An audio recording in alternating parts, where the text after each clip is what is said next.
اور یہ زمانہ ہونے والا ہے، جس کی مثال میں نے اس سے پہلے تمہیں بتائی تھی کہ دیکھو ہمارا حضور صلی اللہ علیہ وسلم نے فرمایا کہ دجال کا خروج ہوگا، امام مہدی کا ظہور ہوگا، حضرت عیسیٰ علیہ الصلوۃ والسلام نازل ہوں گے، یاجوج ماجوج کا نظام وغیرہ وغیرہ، یہ ساری چیزیں حضور اقدس صلی اللہ علیہ وسلم نے بتائی، اور ہمیں ایمان کامل ہے، ہم پوری طریقے سے ہم مانتے ہیں کہ حضور اقدس صلی اللہ علیہ وسلم نے جو پیشین گوئیاں فرمائی تھی وہ ساری کی ساری پوری ہوگی، لیکن کب پوری ہوگی وہ معلوم نہیں تھا۔ لیکن اب جو حالات، جو تقاضے، جو علامات، جو نشانی وغیرہ آ رہی ہے، اس کے ذریعے سے اب ہمیں یہ محسوس ہونے لگ رہا ہے کہ اب حضرت عیسیٰ علیہ السلام کے نزول کا زمانہ، دجال کے نزول کا زمانہ دور نہیں ہے، بلکہ ان قریب اس کا ظہور ہونے والا ہے۔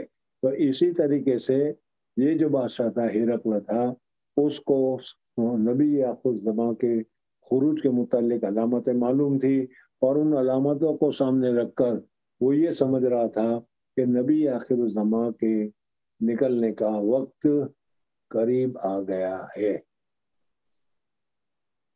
یہ نبی سارے نبیوں کے سردار ہے، یہ نبی نازل ہونے سے پہلے ہی اللہ تبارک و تعالیٰ نے سارے نبیوں سے وعدہ لیا تھا کہ اگر تمہارے زمانے میں یہ نبی آ جائیں تو تم کو سارے کام چھوڑ کر اس نبی کی اتباع کرنا لازم ہوگی، اور سب نے اس وعدے کو پورا کیا تھا، یا پورا وعدہ کیا تھا کہ ہم ضرور حضور اکرم صلی اللہ علیہ وسلم کی نصرت کریں گے، مدد کریں گے وغیرہ وغیرہ۔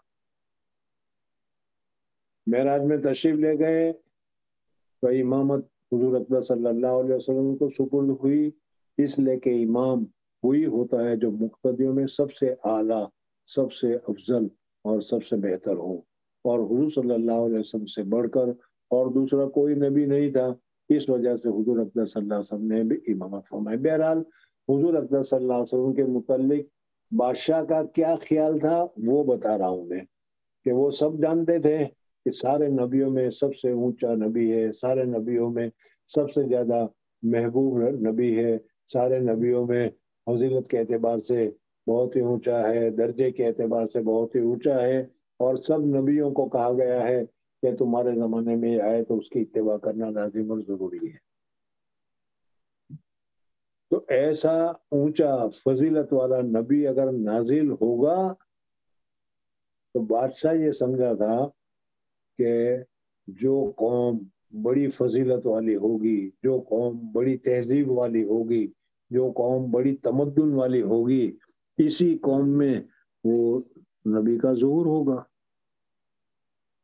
اس لیے کہ نبی جو سب سے بڑے نبی ہے تو اس کے شایان شان یہی ہے۔ اگر موجودہ زمانے کا وزیر اعظم یا موجودہ زمانے کا اگر کیا ہے بادشاہ ہے، اگر وہ تمہارے یہاں مہمان ہوتا ہے تو وہ تمہاری جھوپڑی میں تھوڑا اترے گا، وہ اس کے لیے تو 5 اسٹار ہونی چاہیے۔ سمجھ میں آ گیا؟ تو اس وجہ سے وہ سمجھا کہ ایسا بڑا نبی جو ہوگا وہ اترے گا، آئے گا تو کسی ایسی قوم میں آئے گا جو تہذیب کے اعتبار سے، تمدن کے اعتبار سے، حکومت کے اعتبار سے سب سے بڑی ہوگی، اور اسی قوم میں وہ آئے گا۔ تو وہ یہ سمجھ رہا تھا کہ ہمارے لوگوں میں، ہماری قوم میں، یعنی رومن ایمپائر کہ جس کا ایک دنیا میں مقام ہے، دنیا میں ایک جگہ ہے، دنیا میں سپر پاور ہے، ایک تہذیب ہے، ایک تمدن ہے، تو ہم میں نازل ہوگا۔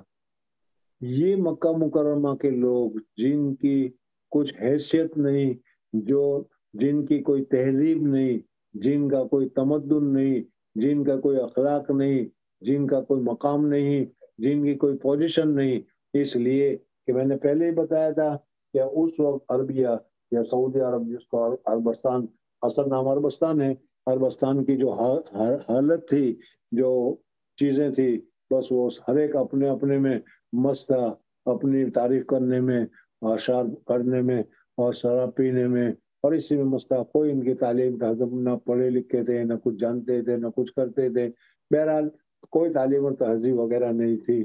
اس وجہ سے اس نے کہا کہ اتنا بڑا نبی ایسی قوم میں آئے گا جس کی کوئی حیثیت نہیں، تو اس نے کہا کہ میں جانتا تھا کہ آخری نبی آنے والا ہے، اس کا زمانہ بھی قریب ہے، لیکن کیا جانتا تھا؟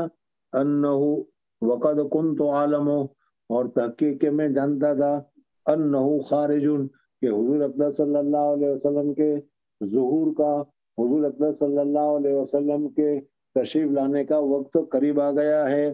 ولم اکن اظن، لیکن میرا گمان یہ نہیں تھا انہو منکم، کہ وہ تمہارے جیسے بغیر تہذیب، بغیر تمدن، بغیر اخلاق، مجاہد، بدھو قسم کے لوگوں میں پیدا ہوگا، یہ میری سمجھ میں نہیں تھا۔ میں یہ سمجھتا تھا کہ اتنا بڑا آدمی ہوگا تو وہ تو ہمارے کیا تہذیب اور تمدن والے میں آئے گا، لیکن یہ تو حضور اکرم صلی اللہ علیہ وسلم عرب میں آئے، جس کی کوئی تہذیب نہیں، جو کوئی تمدن نہیں، جس کا کوئی طریقہ نہیں، جس کی کوئی وقت نہیں، جس کی دنیا میں کوئی عزت نہیں، اور یہ صحیح ہے۔ لیکن اللہ جل جلالہ نے بتا دیا کہ وہ قوم کے جس کی کوئی حیثیت نہیں، کوئی تمدن نہیں، جس کا کوئی مقام نہیں، دنیا میں سب سے زیادہ گرے ہوئے، سب سے زیادہ بچھڑے ہوئے، سب سے زیادہ رذیل، سب سے زیادہ کمینے درجے کے لوگ ہوں، وہ بھی جب اللہ تبارک و تعالیٰ کی بات کو مان لیتے ہیں، اللہ تبارک و تعالیٰ کے احکامات کے مطابق اپنے آپ کو ڈالنا شروع کر دیتے ہیں، تو اللہ تبارک و تعالیٰ ان کو بہت ہی اونچے درجے پر پہنچا دیتا ہے، اور اللہ تبارک و تعالیٰ دنیا کی حکومتوں کو بھی ان کی قدم میں لا کر ڈال دیتا ہے، جیسے صحابہ کرام نے کیا۔ میں یہ گمان نہیں کرتا تھا کہ وہ تم لوگوں میں سے آئے گا۔ فلو انی عالم، اب اس کے بعد وہ اپنی کیفیت کو بیان کر رہا ہے کہ اگر مجھے موقع ملتا اور مجھے جانے کا نصیب ہوتا، حکومت کی ذمہ داری نہ ہوتی اور میں حضور صلی اللہ علیہ وسلم کے پاس پہنچ جاتا، فلو انی عالم انی اخلص الیہ، تو میں حضور اکرم صلی اللہ علیہ وسلم کی ملاقات کو، حضور اکرم صلی اللہ علیہ وسلم کے ملنے کو بہت بڑی سعادت سمجھتا، لتجسمت لقاءہ، اور اگر میں حضور صلی اللہ علیہ وسلم کے پاس پہنچ جاتا تو حضور اکرم صلی اللہ علیہ وسلم کے قدم مبارک کو میں دھوتا، یعنی حضور صلی اللہ علیہ وسلم کی انتہائی درجے کی عزت کرتا، احترام کرتا۔ وَلَوْ كُنْتَ عِنْدَهُ لَغَسَلْتُ عَنْ قَدَمَيْهِ، یہ اس نے بتایا کہ میں حضور اکرم صلی اللہ علیہ وسلم کے ساتھ اتنی محبت کرتا ہوں، حضور صلی اللہ علیہ وسلم کے ساتھ اتنا مجھے اعتماد ہے، اتنا مجھے اعتقاد ہے، اس وجہ سے میں جانتا تھا کہ آخری رسول آنے والا ہے، لیکن وہ آئے گا اور تمہارے اندر آئے گا، یہ میرے علم میں نہیں تھا۔ اب اتنا سننے کے بعد میں آپ لوگوں سے ایک سوال کر رہا ہوں کہ ہرقل کو حضور صلی اللہ علیہ وسلم کا کتنا احترام کر رہا ہے، کتنی عزت کر رہا ہے، حضور صلی اللہ علیہ وسلم کے پاؤں مبارک کو دھونے کے لیے کہہ رہا ہے، حضور اکرم صلی اللہ علیہ وسلم کے ساتھ ملاقات کرنے کو اپنی بڑی سعادت سمجھ رہا ہے، تو یہ مسلمان ہوا کہ نہیں؟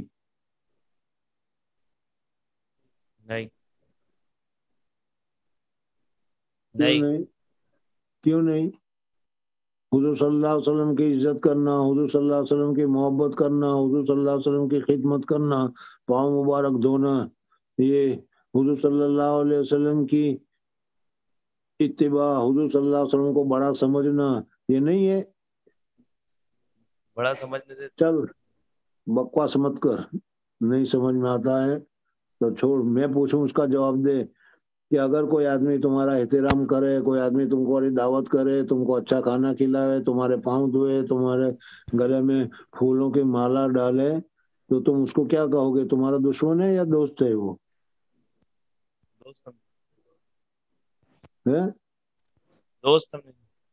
دوست ہے، تو پھر یہاں کیوں نہیں؟